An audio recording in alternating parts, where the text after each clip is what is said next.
Hola a todos, bienvenidos a este especial que hacemos con motivo del nacimiento del caudillo del pueblo de Jorge Eliezer Gaitán, que nació hace 128 años, como pueden ver ustedes. Por eso lo recibo con esto que se llama A la Carga, que compuso Pacho Galán en el 46 con la idea de que fuera la música de la campaña de Gaitán.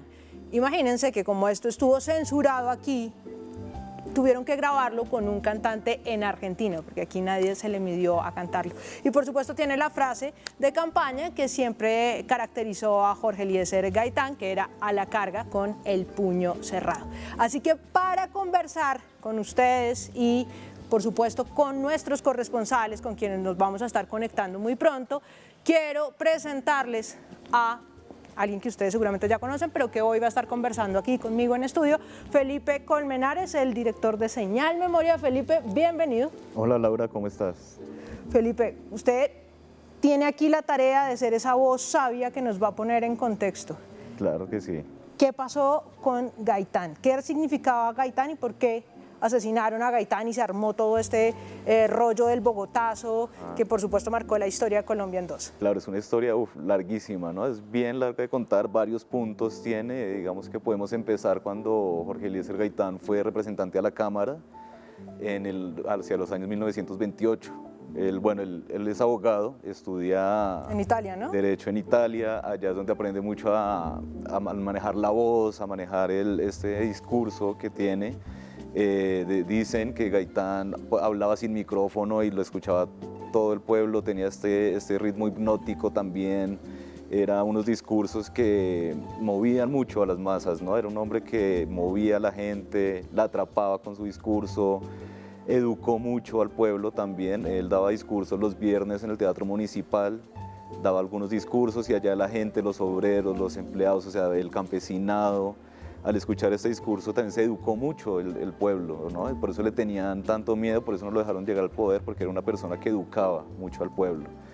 Entonces, bueno, cuando es representante a la Cámara, sucede la masacre de las Bananeras en 1928 y Jorge Eliezer Gaitán se va a ese territorio, a Fundación y a la Ciénaga, disfrazado. Se disfraza de campesino con su camisa, con su pantalón, porque este era un lugar que estaba bajo el estado de sitio, bajo el dominio de las tropas militares. Entonces Gaitán se va disfrazado, habla con las personas de la región, recoge los testimonios, recoge pruebas, también recoge varias pruebas.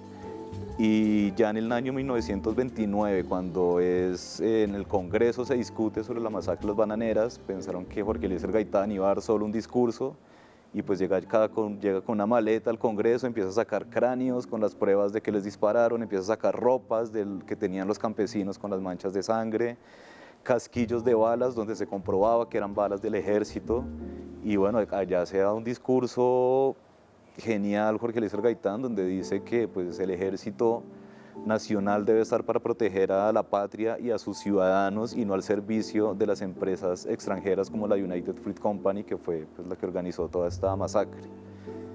Después pasa a la alcaldía de Bogotá, ¿no? Ya es alcalde de Bogotá y como alcalde de Bogotá algo que él hace es darle el valor al trabajo de los bogotanos que trabajaban en los buses, que trabajaban en los taxis, que trabajaban en volando zapatos y los uniforma. Entonces esto de uniformarlos estuvo una cosa ahí como, fue una discusión grandísima en la época, porque decían, ¿por qué lo está uniformando? Pero lo hacía era por crear una unidad, ¿no? Por unir, hacer como un sindicato y que supieran que estaban trabajando ahí, dignificar el trabajo. Y por esto pasa algo que vimos hace como en el 2012, que intentan destituir a un alcalde, pues Jorge Eliezer Gaitán intentaron destituirlo también en su alcaldía. Y bueno, y después ya empieza su campaña presidencial, ¿no? En el año 1946 aproximadamente, aunque venía un poco desde antes, es cuando inicia nuestro periodo duro en la historia de Colombia, la violencia bipartidista.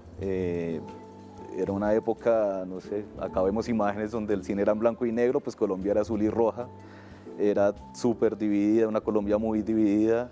se asesinaban en los campos porque, bueno, logra la presidencia Mariano Ospina Pérez en 1946. Y Mariano Ospina Pérez, bueno, cuando logran la presidencia en esa época, el presidente era el que ponía a los alcaldes. Okay. Entonces, claro, pues quiere volver toda Colombia conservadora. Los liberales se resisten a no entregarlas y bueno, pues en un municipio en Boyacá que se llama Chulavita empiezan pues los paramilitares de la época, que era la policía Chulavita. Y bueno, empieza este conflicto grandísimo en nuestra Colombia. Y bueno, en el 48, después de un suceso que es, o sea, no es nada en vano la muerte de Gaitán, o sea, él en febrero de 1948, por la violencia bipartidista, convoca una marcha, que es la marcha del silencio y la marcha de las antorchas. Entonces es imaginarse que hay imágenes acá, si nos ayudan ahí pasándolos para que la gente las pueda ver mientras lo digo, eso es imaginarse a 100.000 personas en Bogotá, marchando en silencio, donde el único sonido eran los pasos en el suelo, el rozar de la ropa y los pañuelos blancos batiéndose. Entonces las élites políticas ven esto y dicen, hombre, si este señor puede convocar a 100.000 personas a guardar silencio, imagínense lo que puede hacer si es presidente. Entonces, en abril, a los meses de esta marcha, es el asesinato a Jorge Eliezer Gaitán. Además que ese discurso es uno de los más emblemáticos, el tono, el que siempre fue tan caudillo, ¿no? En su oratoria, en ese discurso tiene un tono bastante lúgubre, como luctuoso, y el mensaje es muy claro. A mí me gusta esa frase en la que le dice al presidente, señor presidente, no deje que el pueblo pierda la fe en la democracia. Así que me parece a mí que era un reclamo, pero tajante, directo, severo. Y claro, esa marcha marcó un hito, porque nosotros estamos acostumbrados a salir a las calles con arengas, a que haya disturbios, a rayar cosas, digamos, independientemente de lo que uno piense al respecto de eso. Yo soy partidaria de lo que decía una novela hace poco, y es que quien no ha sentido ganas de romperlo todo no sabe qué es la frustración. Ajá.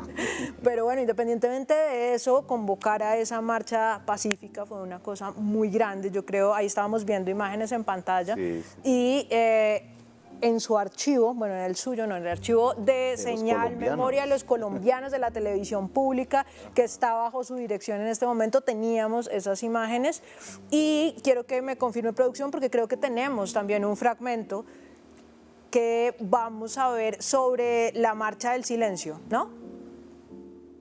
Bueno, ya confirmamos eso. Listo. Vamos a ver, efectivamente, vamos a verla.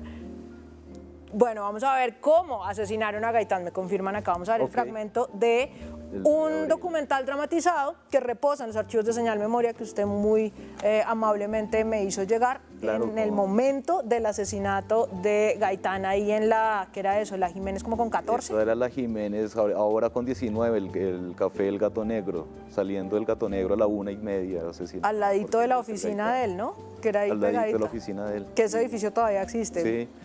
Pero, hombre, no hay una estatua de Gaitán ahí. Bueno, veamos el fragmento de ese documental dramatizado.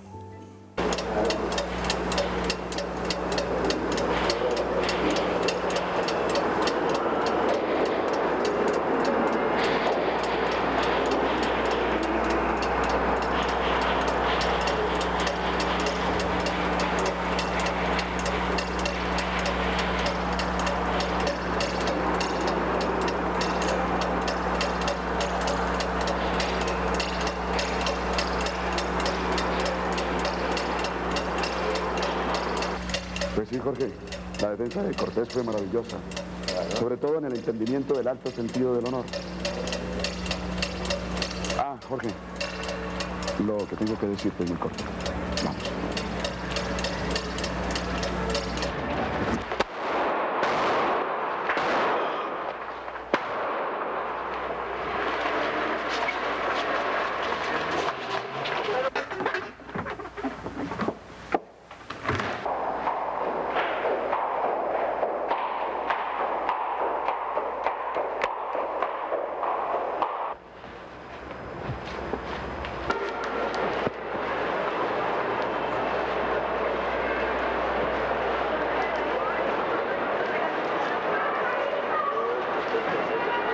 ¡Ha perdido el pulso!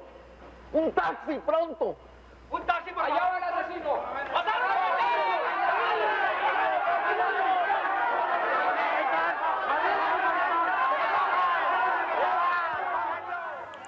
Esa es una de las frases que más se han hecho populares, ¿no? Mataron a Gaitán, el grito de la gente. Felipe, ¿qué estábamos viendo? Usted me decía que ese es el primer capítulo de una serie que tenemos ahí en el archivo. Es una serie, sí, una serie que es la que tienen acceso todos los colombianos desde Señal Memoria y es Gaitán, se llama Gaitán, interpretada por... Edgardo Román. Edgardo Román, por Edgardo Román, que le pasó un poco como lo decíamos ahorita, como Andrés Parra, que fue recordado a mucho tiempo como Pablo Escobar, pues bueno, lo mismo le pasó a Edgardo y fue mucho tiempo recordado como Gaitán, Jorge Eliezer Gaitán. Pero es que se parecían un montón, o bueno, por lo menos en la serie la caracterización quedó muy bien hecha y se ve muy parecido, el pelo, se ve un poco más bajito, ¿sabes? Eso es. Sí, de hecho yo tengo el libro que yo tengo del Bogotazo de Arturo Alape, la portada es Edgardo Román, ¿Ah, sí? levantando puño.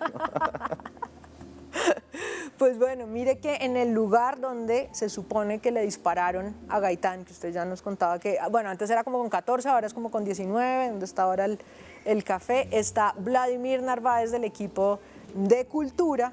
Vladimir, lo saludo a esta hora, cuénteme dónde está, qué hay ahí, bueno, yo sé dónde está, pero qué hay ahí, con quién está y por qué se fue para allá. Hola Laura, justamente me encuentro en un lugar icónico, histórico, que es esta séptima de Bogotá, que hoy en día pues es un espacio comercial. Aquí en este edificio, que hoy ya no tiene el nombre característico, bueno, primero quiero presentar a mi compañero Gabriel Salamanca, que es un historiador y sociólogo joven. Estamos acostumbrados a las voces que hablan de historia de otras generaciones. Me parece fundamental que los jóvenes sigan estudiando historia. Primero quiero que me comente un poco por qué estudiar historia hoy en día. Muchas gracias por la invitación, Vladimir, y muchas gracias RTBC.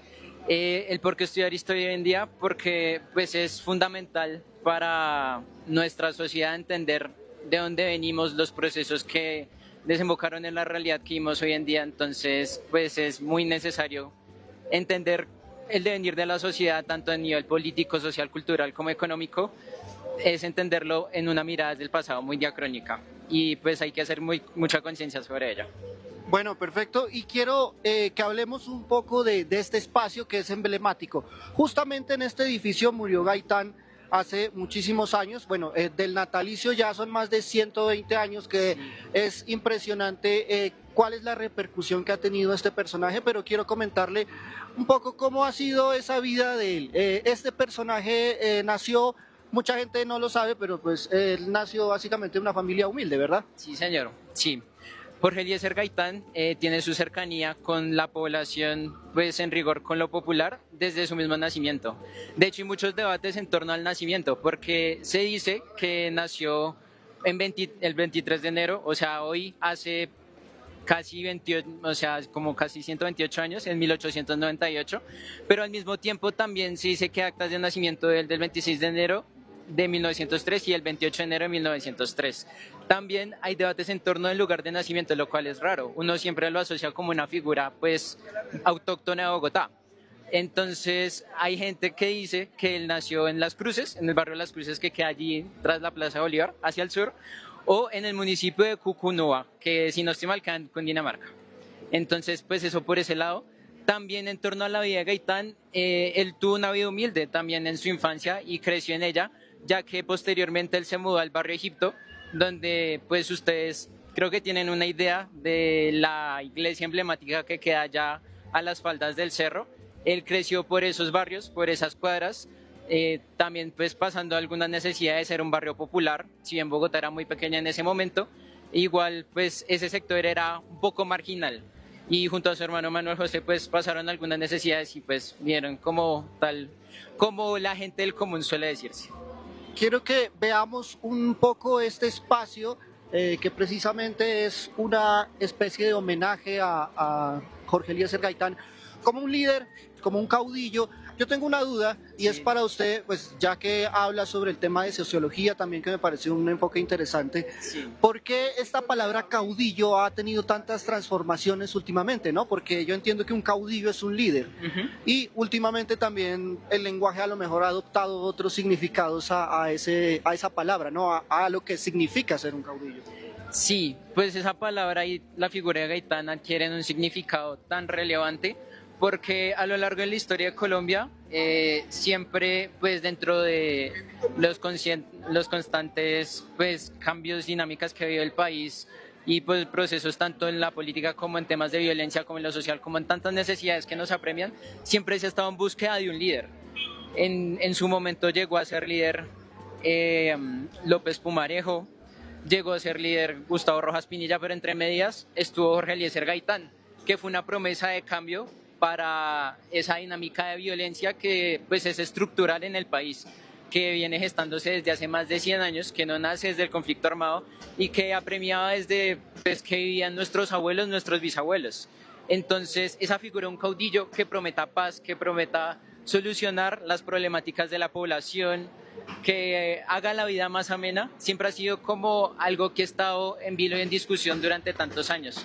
Y pues también a eso también es la apuesta política actualmente. Muchos se venden como el gran líder que puede, o más bien muchos no, la gran mayoría de políticos se venden como el gran líder que puede pues dar a solución a las problemáticas de la población. Y pues gran parte de esa figura del caudillo, del líder, del que estaba para el pueblo, viene de Gaitán. Bueno, y dentro de esa transformación social que ha hecho este personaje, ahorita escuchábamos al director de Señal Memoria hablando sobre que podía convocar a 100.000 personas y eso pues básicamente hace cuantísimos años Sí, muchísimos. entonces durante esta década de los 50, 40 convocar tanta gente implica que hay una facilidad del discurso, un discurso muy distinto. Los medios, imagínense ustedes, no teníamos internet ni hacíamos contenidos en vivos, entonces ¿cuál es esa importancia de la capacidad discursiva que tenía este personaje? Pues es muy importante porque en ese momento pues entendía mucho que las élites estaban desconectadas de la gente del común. Entonces la existencia de un líder político que pudiera englobar las voces de la población pues era pues algo muy transformador y pues muy relevante en esa época. En el caso de Gaitán, esta perspectiva de como gran líder, de gran orador, o sea, ser una persona capaz de persuadir a las masas, pues se nota en momentos como la Marcha del Silencio que se hizo en los años 40, también la Marcha de las Antorchas en una noche en Bogotá que se caminaron por la Séptima, de hecho hay fotos tomadas desde arriba de la Plaza Bolívar en las cuales se ve un río de gente y se perciben las luces de cómo van caminando y pues eso es muy relevante entendiendo la figura de Gaitán como que en ese momento tan álgido de violencia, tan álgido de muchas problemáticas, hubo alguien que pudo ser la voz de las personas y pudo incluso pues organizar una movilización pacífica, que pues esa era la apuesta hace 100 años, hace 80 años y hoy en día, la paz. Y la apuesta que de alguna manera es tan coyuntural hoy en día y que significa tantas cosas, quisiera que hablemos precisamente de esos últimos momentos de Jorge Eliezer Gaitán, pues que justamente tenía un día normal, estaba saliendo de una cafetería. ¿Cómo fue todo eso? Bueno, eso transcurrió un viernes, era lluvioso, el viernes 9 de abril de 1948. Lo que se sabe de ese acontecimiento es que justo aquí, en la 13 con séptima, localidad de La Candelaria, él salía de su sitio de trabajo del edificio Agustín Nieto, que hoy ya está demolido, pero bueno, la cuestión es que salía a almorzar y ahí lo abordó pues un sicario que le propinó 3 disparos y pues él cayó asesinado al instante. Entonces, pues a partir de ahí como que se generó una revuelta masiva de personas porque claro, pues cayó asesinado el líder político que era esa promesa de cambio, de paz y que unificó las voces del pueblo. Entonces, fue un momento muy álgido, se provocó una revuelta masiva que en un inicio era muy insurgente, porque pues según un historiador francés que se apellidó April Nicet, pues ese momento del Bogotazo tuvo como 2 momentos centrales, y es que en la tarde como que se saqueaban almacenes, tiendas, pues dentro de la histeria y el malestar colectivo, aunque ya conforme pasó la noche, ya ese movimiento insurgente como que perdió el sentido y ya empezó a ser como más un poco anárquico, se empezaron como a saquear. Bueno, y esa es la importancia que dejó en un momento histórico, digamos, de alguna manera para nuestro país. Lamentable en muchos casos, pero que todavía recordamos, eso significa mucho. Muchísimas gracias por este espacio y bueno, quiero que continuemos por allá, Laura. Este espacio todavía merece más visibilidad y que recordemos que por una calle fundamental aquí en Bogotá, central, se guarda la historia de un personaje como lo es Jorge Eliezer Gaitán. Bueno, Vladimir, muchísimas gracias. Si vio, Felipe, todas las indirectas, los historiadores jóvenes, el 48 fue hace muchísimos años cuando se murió, en esa época en la que no existía internet, o sea, ¿qué tal esta generación de centennials echándole a uno agua? Sí, oye, y las imágenes que estaban pasando, buenísimas, o sea, daban todo este panorama de lo que pasó también después de la muerte de Jorge Eliezer Gaitán, ¿no? Porque, claro, a Jorge Eliezer Gaitán lo asesina el 9 de abril del 48, como decía él, se forma pues no solo el Bogotazo, porque no fue solo en Bogotá, sino fue en todas las regiones, y en un momento, o sea, se pensaba que el país ya iba a ser tomado pues, por los liberales, y llega una carta a las regiones donde dicen, no, se tienen que desarmar ya, tienen que soltar a los alcaldes, porque pues tomaron prisioneros a los alcaldes, sacaron a la gente, a la policía y le dicen, no, se tienen que desarmar, tienen que entregar todo. Llegamos a un acuerdo acá en Bogotá y la gente en las regiones dijo como, hey, ¿cómo voy a soltar las armas? Si yo lo suelto a esta persona, me van a matar a mí. No puedo soltar las armas, no puedo soltarlo. Entonces ahí es cuando se empiezan a formar también las guerrillas de los llanos, que veíamos en las imágenes a Guadalupe Salcedo, a Diomar Aljure, quienes al firmar el proceso de paz con Rojas Pinilla los asesinan en las calles. Después vimos imágenes de Río Chiquito, que es la fundación de las FARC, que viene también por esa traición a ese proceso de paz. Entonces, es que la muerte de Jorge Eliezer Gaitán o sea, nos dividió la historia de nuestro país. Es que usted mencionaba dos cosas y yo quiero sumar también la capacidad discursiva de Gaitán todo el tiempo, porque usted decía, el tipo era abogado, entonces digamos que cada aparición suya en público era básicamente un juicio. Él no era el típico político que salía dando un discurso, sino salía acusando o denunciando, más bien, denunciando un montón de corrupciones, de cosas y con pruebas, que era lo más interesante. Entonces, claro, todo el mundo quedaba ahí muy pendiente y, por supuesto, muy tocado. Y además en sus discursos siempre tenía, pues en el análisis de discursos se llaman los binomios, que él armaba muchos binomios, entonces era A contra B todo el tiempo, ¿no? Entonces la oligarquía contra el pueblo, el país nacional contra el país popular, y él como caudillo se identificaba con el pueblo, que eso también en el análisis de discursos es muy interesante porque es como desde donde yo le hablo a la gente y porque la gente me escucha. Entonces esos discursos se volvían muy potentes por ese montón de herramientas, porque él genuinamente estaba con el pueblo, porque denunciaba la corrupción y denunciaba como todas las cosas ilegales que pasaban, y además pues porque le hablaba a la gente de sus derechos, y como usted ya nos había señalado, pues en sus distintos cargos políticos había siempre defendido el campo, las reformas agrarias, el bienestar del pueblo, siempre había estado de ese lado. Quiero, Felipe, que nos vayamos al archivo de Señal Memoria y veamos un fragmento en el que vamos a escuchar la voz de Gaitán. Y como bien decía Vladimir, pues como no había internet ni nada de esto, entonces las imágenes no son las de Gaitán en el discurso, pero van ilustrando lo que Gaitán nos está diciendo. Escuchemos. Se nos ha calumniado, es que por violencia. No, yo le he dicho que no estamos en unas elecciones.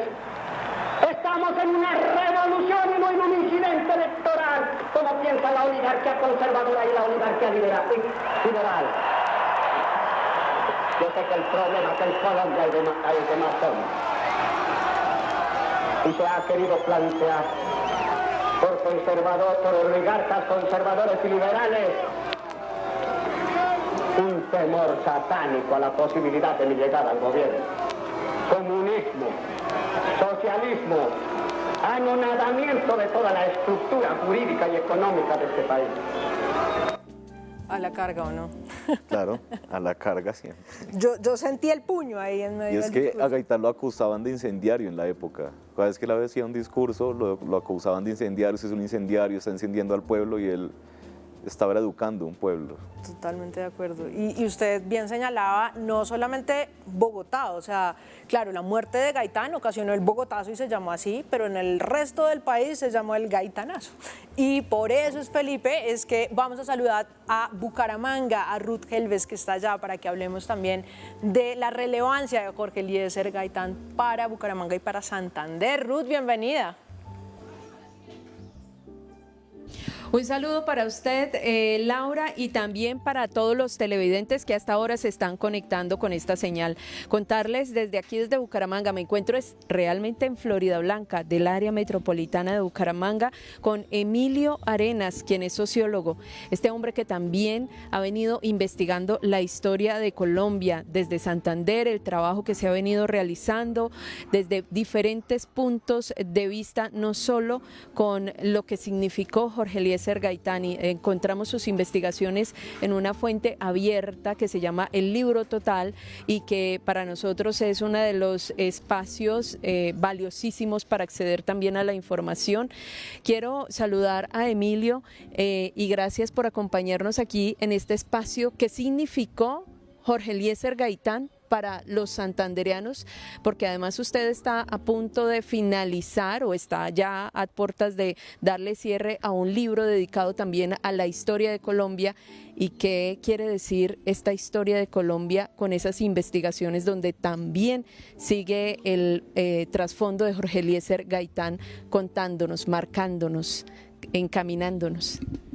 Sí, exactamente. La figura de Gaitán, su vida y su sacrificio señala la historia de Colombia en adelante. Yo no lo puedo evitar, está ahí, ignorarla sería terrible. Y desde la muerte de Gaitán para acá el país fue diferente y en alguna manera no hemos podido salir de ahí, de ese problema.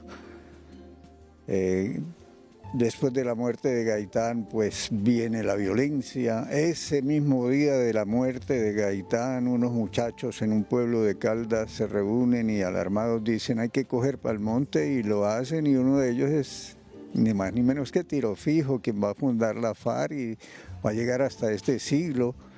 Ese primer ensayo socialista de Colombia, ahora que tenemos un gobierno de izquierda, sería bueno recordarlo, ese 9 de abril en Barrancabermeja, las autoridades dirigen al pueblo y el pueblo y los obreros petroleros se toman las instalaciones, hacen una especie de soviet, recordando la Revolución Rusa de 1917, así haya durado 2 o 3 días, mientras el ejército aquí, el batallón, tuvo las manos libres y fue a restaurar el orden a Barranca. Ese es el antecedente de todo, está ahí. El mismo hecho, no solo nacional, sino latinoamericano, ese pinito de guerra, ese momento de terrible peligro para Fidel Castro, siendo un joven, en una conferencia paralela a la conferencia panamericana reunida en Bogotá, que va a ser el origen de la OEA, y tiene la cita, el destino está jugando ahí, tiene la cita a las 2 de la tarde, creo que con Gaitán, que está quemando tiempo con un amigo, un compañero de apellido Del Pino, si no estoy mal, cuando la gente corre enloquecida gritando lo que ahora repiten en el recuerdo, mataron a Gaitán. Ese hombre participa, pues, no activamente porque no tiene, pero lo están buscando para matarlo porque lo señalaron de ser el organizador del complot para matar a Gaitán, ¿no?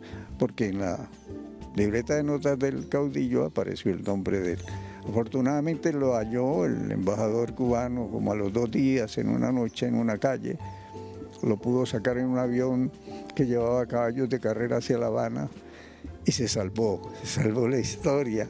El mismo hecho para nosotros los santanderianos de que esa columna motorizada que iba hacia el palacio a darle seguridad a esa conferencia panamericana, iba comandado por un muchacho, un teniente, un capitán de apellido Serpa, de la familia de Horacio Serpa. Y quién sabe qué quiso hacer este hombre, sacó el cuerpo de la torreta y un disparo lo abatió.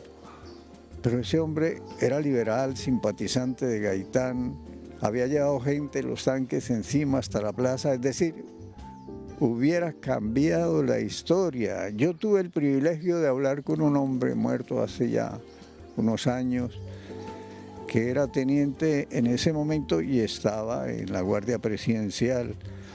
Él dice que cuando se presentan los tanques están sobre unos techos, no sé dónde, en ese momento no lo pude ubicar. Y el compañero que está al lado, al parecer un oficial, también dice, se nos volteó el carajo. Y dispara. Y ahí cae el teniente Serpa, el capitán Serpa. Fíjese usted cómo la historia, inevitablemente, esa columna hubiera cambiado el rumbo del 9 de abril. Es decir, hay tantas cosas en eso. De ahí en adelante, como le digo, no hemos podido salir y en mi libro siempre está esa figura, siempre está ese hecho como algo que se corta y vuelve y retoña y vuelve y sale. Hasta el presente creo que no hemos podido salir de ahí.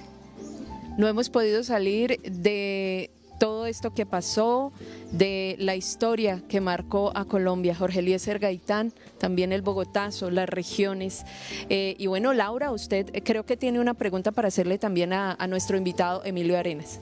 Sí, Emilio, digamos que las referencias que tenemos de cómo reaccionó la gente a la muerte de Gaitán y cómo se enteraron y cómo se difundió son siempre de la capital, son siempre qué pasó en Bogotá, pues porque se dio el bogotazo, pero qué pasó en Santander, cómo se enteraron, por dónde llegó la noticia y cómo reaccionó la gente a eso, también salió a las calles o qué pasó. En toda parte la gente salió a las calles. Mamá me recuerda porque nosotros vivíamos cerca a la Plaza García Rovira, que la gente espontáneamente se reunió en la plaza y empezaron a dispararle. Ellos creían que desde la gobernación, cerca está el cuartel de policía. Incluso una amiga le dijo a mamá, tiene la falda quemada cuando llegaron a la casa y parece que un disparo le había rozado. Cuando las mujeres utilizaban faldas hasta la rodilla. La gente corrió, se refugiaron, unos cuantos se refugiaron donde ahora es el Libro Total, que era la casa de la familia Nava. Sigue siendo, paradójicamente, esa familia había llegado desplazada de los lados de Florida Blanca y era uno de los miles de desplazados liberales por los cuales Gaitán organizó la Marcha del Silencio.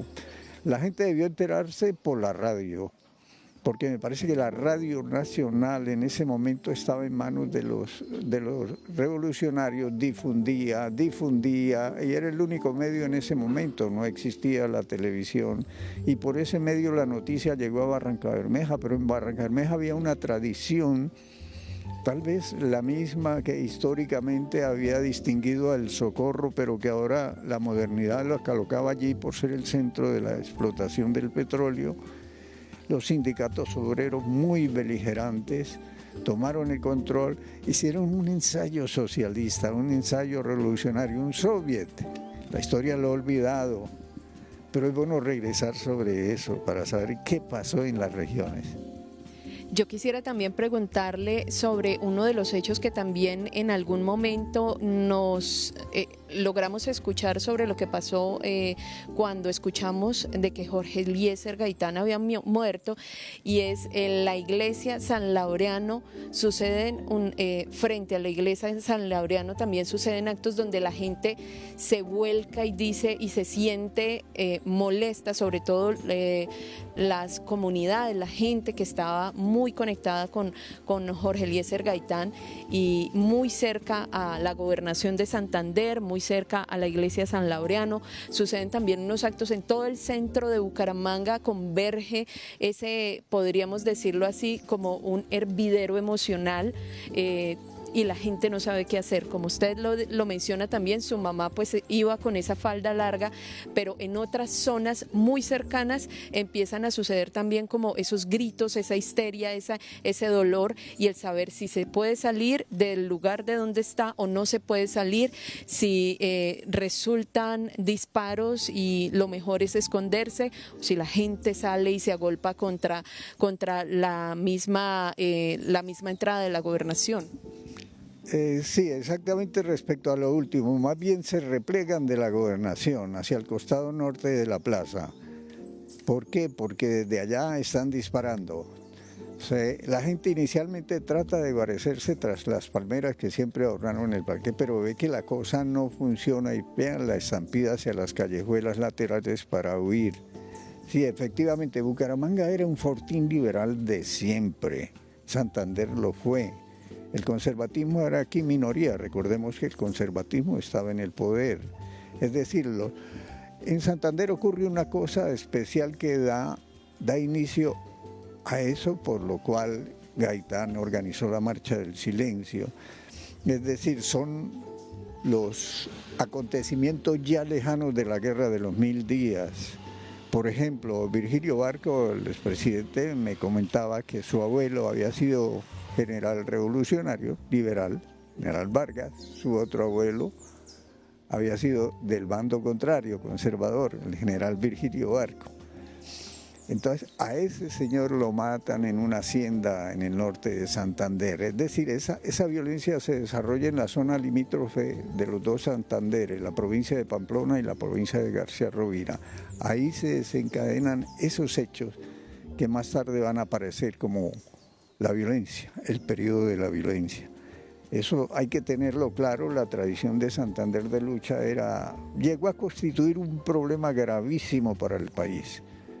En un momento el general Rafael Reyes, yo encontré esa carta en el archivo, le dice al gobernador en el momento de dividir a Santander en dos que hay que terminar con ese regionalismo suicida de los santanderianos que tanto daño le ha hecho al país, textualmente.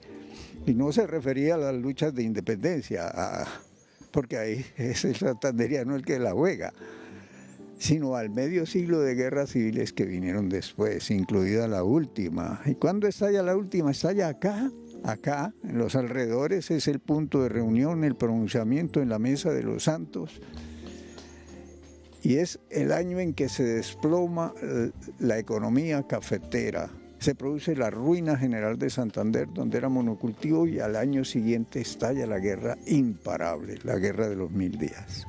Ese es el año, el 98, el desplome de la economía cafetera, en que nace Gaitán. Con este dato, yo quiero que ustedes se conecten finalmente con el nombre de este libro para estar muy pendientes, y le doy paso a usted, Laura, después de esta muy buena conversación que nos permite recordar y recrear qué pasó en Santander, qué pasó en diferentes municipios también santandereanos. Regálenos ese nombre del libro y estaremos muy atentos del lanzamiento. Y el libro, yo creo que no se podía llamar en otra forma. ¿Cómo se formó Colombia? Ese interrogante lo tenemos todavía. Le dediqué toda la vida, a partir de las regiones es que lo puedo explicar. Hoy, cuando usted llegue a entrevistarme, faltaban como 4 páginas de la corrección final y ya decidí, no lo corrijo más. Porque si no, sería eterna la corrección. Laura, seguimos con usted y qué bueno seguir recordando la historia y el legado de Jorge Eliezer Gaitán. Bueno, Ruth, muchísimas gracias. A Emilio también. Mire, Felipe, que Emilio señalaba algo bien importante, y es cómo se enteró el país de que asesinaron a Gaitán y que comenzaba el Bogotazo, gracias a la Radio Nacional de Colombia. Así es. En ese momento, pues, los medios de comunicación, la radio, el periódico y, bueno, la Radio Nacional fue tomada por la Radiodifusora Nacional, fue tomada por los liberales en ese momento, y desde acá se lanzaban los mensajes que eran por el pueblo, a la carga, salgamos a las calles, tomemos las alcaldías. Así se difundió el mensaje, y así también fue como se difundió el mensaje de dejar la violencia, ¿no? Que también Echendía, también la Radiodifusora Nacional, dijo como, bueno, ya paren el conflicto, en la violencia, suelten a los alcaldes, suelten a la policía, y ahí es cuando viene el periodo duro en nuestro país. Literalmente la comunicación por radio. Por la radio, sí, así es.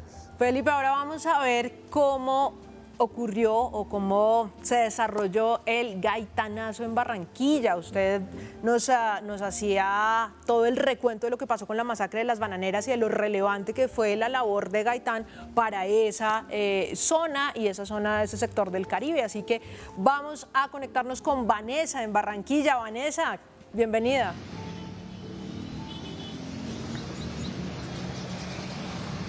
Laura, muy buenas tardes para usted y para todos los televidentes. Así es, en la ciudad de Barranquilla también se une a este especial por el magnicidio de Jorge Eliezer Gaitán. Bueno, recordemos que por lo menos aquí en la ciudad de Barranquilla, muchos días antes de esa fecha que nunca se va a olvidar en la historia de Colombia, de ese 1948, unos días antes, ya se habían registrado algunas manifestaciones por parte de campesinos, también por parte precisamente de algunas empleadas domésticas, quienes estaban apoyando precisamente un cambio en el país. Podemos decir que Jorge Eliezer marcó prácticamente o despertó a gran parte del pueblo colombiano. Barranquilla no se quedó atrás. Mire, aquí en la ciudad se enteraron después del mediodía, a eso de la 1 de la tarde, por Emisoras Unidas, lo que en su momento fue Cadena Radial La Libertad, una emisora por la AM que dio a conocer esta información a todo el pueblo barranquillero y atlanticense. En su momento se vivió dolor, pero también se vivió un caos impresionante. Por lo menos se conocen cifras. Mire, yo aquí tengo las cifras exactas, y es que al parecer fallecieron 12 personas, hubo más de 30 personas heridas, fueron encarceladas más de 200 personas que estaban allí luchando incansablemente por los derechos humanos, y también 20 edificios de la ciudad fueron incendiados. Otros de los lugares que fueron incendiados aquí en la capital del departamento del Atlántico fue el Colegio Salesiano, la Gobernación del Atlántico y la misma Alcaldía de Barranquilla. Laura, televidentes, fue tanto el caos que se vivió acá en la ciudad, pues que muchos de los comerciantes tenían miedo y de esa manera improvisaron lo que fue un puerto allí de una manera pues rápida para poder sacar toda la mercancía a corregimientos como Sitio Nuevo en el departamento del Magdalena. Recordemos que antes el centro de la ciudad de Barranquilla, el Paseo Bolívar, no sé si al aire están saliendo estas imágenes que decidimos grabar para que usted, querido televidente, vea cómo se encuentra ahora el Paseo Bolívar de la ciudad. Bueno, aquí nuestro equipo de producción nos confirma que sí, al aire están saliendo. Bueno, esa era como la parte principal de toda la ciudad de Barranquilla, donde todos se reunían, y allí precisamente fue el gaitanazo. Muchos de los líderes en ese momento decidieron salir y reunirse allí, por lo tanto los comerciantes de toda esta zona decidieron enviar toda su mercancía para no tener más pérdidas económicas. De igual manera se vivieron 9 días de toque de queda y 5 días en un completo silencio en la ciudad de Barranquilla, donde se marcó esta historia. Algo muy importante fue cuando incendiaron precisamente la alcaldía de la ciudad. Muchas de las personas estaban allí pensando en los derechos de la comunidad. Por eso hoy RTVC Noticias y Señal Colombia, y con las 73 frecuencias de la Radio Nacional, decidimos visitar el Paseo Bolívar, uno de los sitios más emblemáticos, y preguntarle a la comunidad que siempre está allí, que nos cuenten las historias de cómo se enteraron o de cómo vivieron precisamente el gaitanazo aquí en la capital del departamento del Atlántico. Mi papá, que estaba todavía como de 50 años, digo yo, me dice, bueno, mis hijos, quédense aquí, sin moverse de aquí, porque yo voy para Barranquilla, porque yo me voy a meter en ese plan. ¿Cuál era el plan? Agarrar un fusil y a matarse todo el mundo, porque eso fue una pelea muy, muy grande. Y bueno, y el señor Cárdenas, que era el que tenía la posibilidad de andar en Barranquilla, y llevaba gente y traía gente, y bueno, llevando comida porque se formó una escasez de comida. Porque ahí era el centro de acopio en ese entonces. El Paseo Bolívar era la parte más principal pues que tenía aquí la ciudad, y estaba todos los accionistas, se podría decir, vivían allí. Recuerdo que mi abuelita dice que para ese día fue algo bastante crítico. Vivieron momentos de mucho terror, muchísimo miedo. Sabes que estaban enfrentados los partidos, y bueno, la voz de Gaitán pesaba mucho en ese momento, y el hecho de que lo hubiesen matado, pues eso fue bastante fuerte para ellos. Y en ese entonces se vivía ellos estaban muy pegados a la política, a los partidos, a las opiniones de un lado o del otro. El ambiente acá no fue de mayor, caos por ese asesinato. Eso sucedió más que todo, fue el caos en Bogotá, fue donde más se sintió y se vio la consecuencia de ese magnicidio. En ese entonces el Paseo Bolívar no es como lo estamos pintando ahora. Esto era el camellón de Abello. No habían estos automóviles, puro carritos eso, no carritos modelos viejos, ya, hasta ahí. ¿Qué les gustaban comer al ambiente? El ambiente que también hubo desastre aquí también. Bueno, allí escuchamos a la comunidad que nos contó lo que le contaban sus abuelos, sus papás, lo que vivieron en esa época. Muchos apenas tenían unos 5 años, pero vivieron en carne propia lo que fue el gaitanazo aquí en la ciudad de Barranquilla. Laura, esto fue lo que nos contó la ciudad. Qué lindo es escuchar estas historias y qué lindo además es que la voz de Gaitán todavía sigue viva en la memoria de muchos de los barranquilleros. Así que Laura, esa información pues la dejamos aquí hasta ese momento, pero más adelante por supuesto venimos con más detalles. Vanessa, muchísimas gracias y por supuesto que qué lindo y además qué enriquecedor es hacer memoria, ¿no? Porque la memoria es finalmente lo que nos va a hacer construir una democracia, un Estado social de derecho y todas las cosas que necesitamos para, pues digamos que para vivir en armonía. Felipe, usted me hizo una promesa, usted me dijo, tengo unas imágenes que le voy a mostrar. Sí, así es, unas imágenes inéditas del 10 de abril, ya del 10 de abril, imágenes cortesía de la Fundación Cineteca Pública de Santander. Su directora Lisbeth Torres nos dio el permiso de usar esas imágenes. Mira, este es el cementerio central, el 10 de abril, allí hay una fosa común gigante, ¿no? Una de las fosas comunes más grandes de la época fue allá en el cementerio central. Acá vemos a los bomberos en las calles de Bogotá. Y este es un rollo que esto lo filmó Camilo Correa. Camilo Correa no era cineasta, no era director de cine, no recuerdo ahorita bien su profesión, pero él tenía una cámara de 35 milímetros y en esta época se filmaba con nitrato.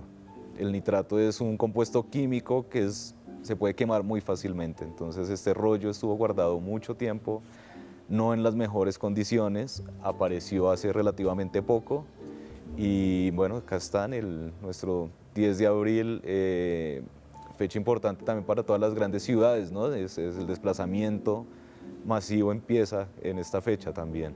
Y hubo que restaurarlo, me imagino, hacerle como...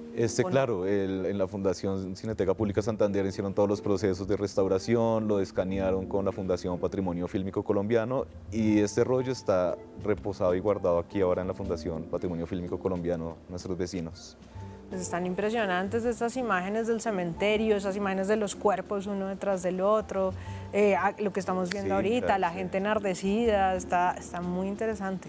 Sí, la destrucción también de la ciudad, hay muchos escritos alrededor de esto, ¿no? Muchas investigaciones alrededor de esto. La quema de los tranvías dicen que fue provocada para hacer el paso a solo buses y desaparecer el tranvía para que una empresa de buses estuviera. También el destrozar la ciudad para que las constructoras empezaran a crear sus nuevos edificios. Hay varias teorías acá alrededor del Bogotazo. Y bueno, y también estaba la 9ª Conferencia Panamericana en estos momentos pasando. Por eso también mucho el archivo audiovisual que se conoce del Bogotazo está por fuera de nuestro país. Está en Francia, está en Inglaterra, porque eran cámaras extranjeras las que vinieron acá y filmaron. Y bueno, hay que rematriar esos archivos también. Totalmente de acuerdo. Pues bueno, Felipe, ya se nos está acabando el tiempo, estamos llegando al final de este homenaje a los 128 años de Jorge Eliezer Gaitán. Antes de despedirnos, hagamos la cuña. ¿Y dónde puede la gente ver esos documentos que le estábamos mostrando? La serie de Gaitán, las imágenes del Bogotazo, los fragmentos de los discursos. Claro, mira, este es un archivo de todos y todas las colombianas. Entonces entran a internet en la página cenalmemoria.co y allí hay un catálogo en línea, ustedes buscan por palabras claves, buscan Gaitán, buscan Bogotazo 1948, ahí pueden leer la descripción de lo que hay un código, ese código lo envían a un correo, cenalmemoria@rtvc.co, todo se explica muy bien en la página web, ahí lo pueden ver, es muy intuitivo y nosotros les enviamos los materiales porque este es un archivo público de los medios públicos y lo público es público. Y yo les advierto que además de público es peligroso, porque le pasa a uno lo que le pasa con los videos de YouTube o de TikTok.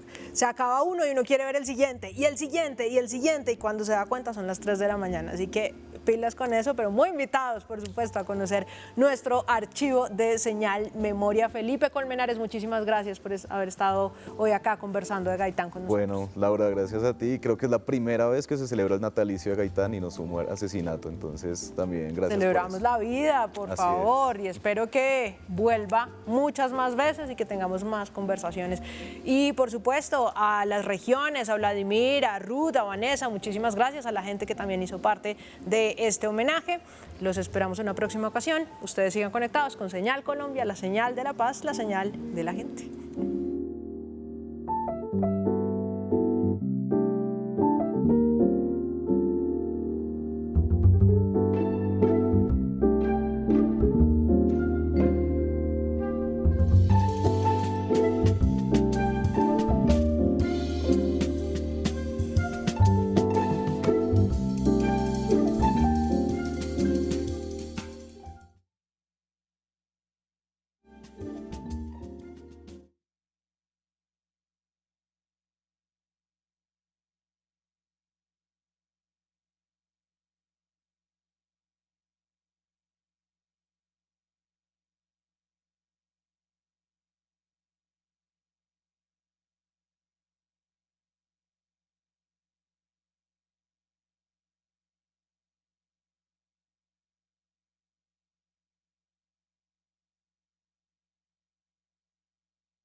Hola.